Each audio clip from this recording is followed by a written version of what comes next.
And we are back with clinical nutritionist Keith Klein with the Institute of Eating Management. All right, you said earlier that little changes can get you these big differences and help you keep the weight off. And you've been doing this for so many years. You do it for everyday people. You've done it for bodybuilders. You've done it for, beauty queens and the whole bit, right? And we're going to take a look at some before and after pictures here. And I say before and after. You don't really focus on before and after, but nope, we refuse to put a before and after picture up. The only thing we'll ever expose is an after, because you have to wonder, after that 12-week photo, what does that person look like? Now, this guy's Billy Mayfield. He's lost 105 pounds. He's kept it off for 9 years. Wow. That's Kelsey Byers, and she's kept her weight off now for 7 years. Yeah. And we have hundreds of those. See, so the most important thing that most diets overlook, right, is the psychological component.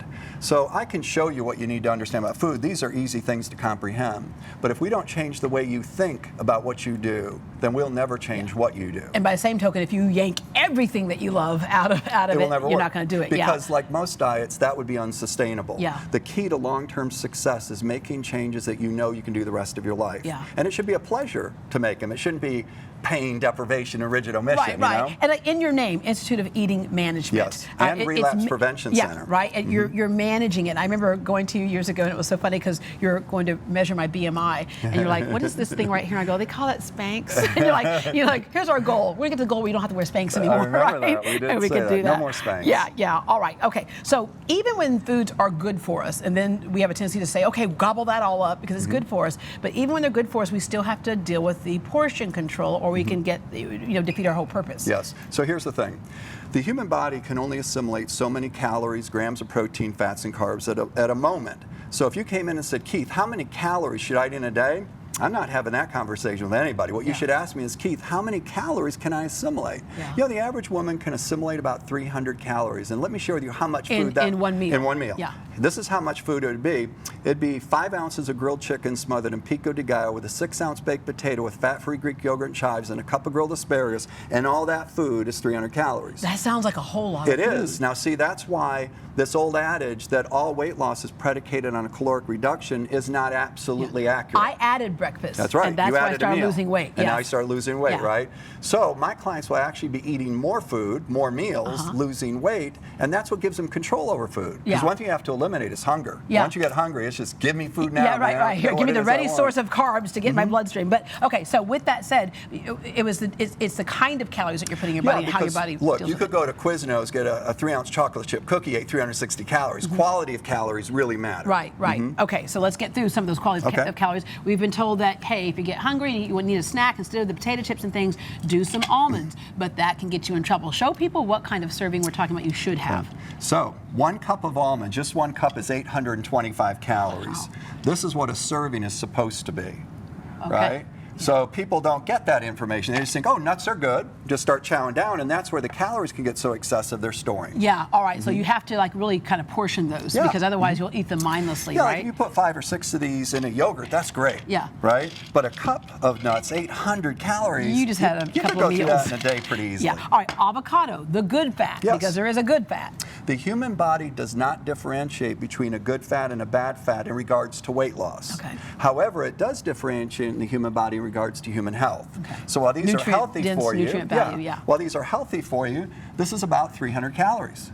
Now, you could have eaten all that food I mentioned, or you can eat this, right? Okay. Now, when you remove the seed and take off the skin, it's not a lot. Yeah. So one of the ways that we can help people lose weight and get the calories down is just the reduction of fat, not the omission of. So this is okay to put in your food, but be careful. Yeah, and oftentimes, if you had just half of that, half of that, or just 8 of these that you mentioned, you actually are done. You're done, right? Your brain and your stomach have gone, okay, we're good, but we just kind of mindlessly do some things. Okay, we mentioned earlier about when things are missing from something, what you need to keep in mind. So fat-free cheese, for example. Yeah, now actually this is a great better or bad choice, but I think what people get leery of when they see the word fat-free is they think it's petroleum. Because they can't understand these ingredients, right? When you remove the fat in something like cheese, what they actually do is put vegetable gums in its place for the mouthfeel and texture like fat. Right, right. The problem is they don't heat well under high temperatures. So this becomes like a hockey puck if you put it in the oven. not good nachos, okay? But it is actually not a bad food, but it's vegetable gums, which are the cell walls of vegetables. Okay, another place where we get in trouble is we think, okay, we'll do like something like the I can't believe it's not butter. It says 0 calories on there. So if it says 0 calories and 0 fat, then I'm spraying away. In fact, I'm spraying my whole body with it. So what I don't like about the label laws is it allows you to tell people that your food is fat-free when it's really 100% fat. This container is 900 calories and has about 90 grams of fat, which means almost all of its calories are coming from fat, but yet it says 0 calories. Okay, the law states that if in your serving size it has a half a gram of fat or less, you can just say it has none. So when I read their serving size, you'd have to be spasmodic to be able to do this, right? It says 1 1/4 spray. How do you do 1 1/4 spray? It's like all the way down and then just like that. Okay. Moving but on. here's the problem with that. If I see 0, why wouldn't I just uncap it and pour it on my baked potato and chicken? I think if a food's 100% fat, it should be say it's 100% fat. Okay, sodas. Okay, so many of us get in trouble here. But let's talk first of all the reason why this can be one of those little changes you make that can make a big difference. Right. So here's an example, because what I believe is small changes yield big results. There's 39, let's round up to 40 grams of sugar. Wow. To convert grams of sugars into teaspoons, you divide it by 4. Okay. 40 divided by 4, 10 packets of sugar in one little bottle. Yeah. Now, if somebody were and that's to drink, a little bottle. Almost that big bottle or a big gulp, That's right. So if somebody drank 2 bottles of this a day, at the end of a week, they drank 140 packets of sugar every week just from 2 of those Cokes. Wow. Okay. So we'll do diet instead. Yeah, well, it'd be a better bad choice, right? They are acidic, but again, from a position of weight loss, taking in a diet soda versus this would be a better bad choice. Okay. Even though I'm not real big on that. Tuna, another thing that people will do thinking that they're losing weight, right? How many people do you think know in America that water-packed tuna can be higher in fat than oil every November through March? Yeah, so these are identical cans, right? But why don't you read off how many grams of fat are in the first can? Okay, the first one has 5 grams. And this one? 1 gram. All right, so this can of water-packed tuna is 45% fat. This can of water-packed tuna is 12. This represents the different times a year they catch the fish. Because these fish migrate, they quadruple their weight in fat during the migratory season. Wow. Every November through March, water-packed tuna actually becomes higher in fat than oil. So while this one's above 40% fat, oil's only 33. You gotta look for the right can. So I'm gonna be that lady in the grocery store. Going, excuse me, excuse me. All right.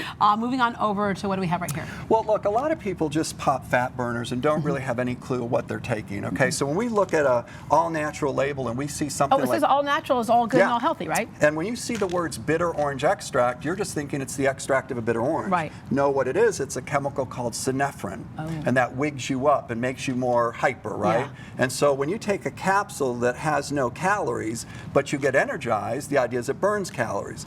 The truth is they only burn about 15 calories, right? It's not a huge burn. That's not even a cookie. Yeah, but the danger of these is it could trigger a heart attack, right? If you have high blood pressure or diabetes or thyroid disease, you should not mix these with it. Yeah. And then things like with green tea extract and the whole bit, and people drink a lot of coffee. And I'm going to end with these last couple things right here. These are nut butters, right? Yeah. So look, this little container is 1,000 calories, right? This is 1,600 calories. So it's the same as peanut butter, right? My point is, it's not like we can't use these. It's that people who see these things with these labels assume they can eat more of it, because it's quote unquote healthy. Right, and big you can difference. Just use the real deal.